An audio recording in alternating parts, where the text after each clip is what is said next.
Pemirsa masih di ID Succession Closing dan di segmen ini kami akan mengajak Anda untuk menyimak topik pilihan yang berhasil dihimpun oleh tim redaksi kami.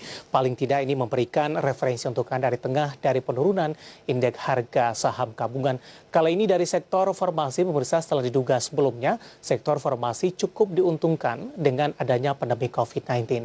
Dan hal ini terlihat dari kinerja dari beberapa emiten farmasi di sepanjang tahun 2020 lalu ini mengalami penguatan yang cukup signifikan. Bahkan beberapa kalangan menilai saham-saham atau emiten di sektor farmasi kinerjanya masih cukup menjanjikan di tahun 2021 ini.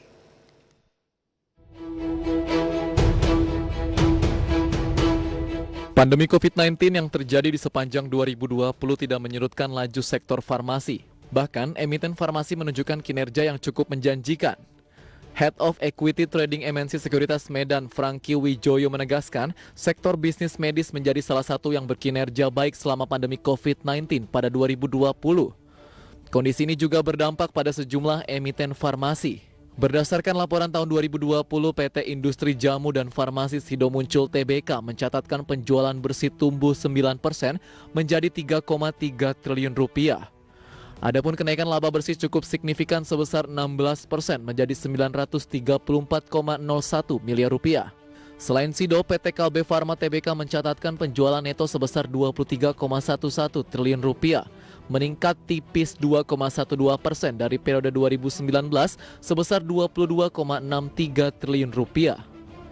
Dengan laba tahun berjalan yang dapat diatribusikan kepada pemilik entitas induk sebesar 2,73 triliun rupiah, naik 9,05% dibandingkan dengan tahun sebelumnya yang sebesar 2,5 triliun rupiah. Sementara itu PT Kimia Farma Tbk membukukan pendapatan sebesar 10 triliun rupiah pada 2020, tumbuh 6,4% dibandingkan dengan perolehan 2019 sebesar 9,4 triliun rupiah. Dari perolehan tersebut, KAF berhasil mencetak laba periode berjalan yang dapat diatribusikan kepada pemilik entitas induk sebesar 17,63 miliar rupiah. Perolehan tersebut berbanding terbalik dengan perolehan 2019 yang mencatatkan rugi sebesar 12,72 miliar rupiah.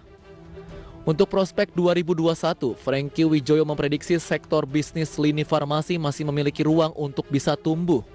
Pertumbuhan ini seiring dengan kebutuhan masyarakat akan suplemen dan obat-obatan selama pandemi COVID-19 belum berakhir. Berbagai sumber IDX Channel.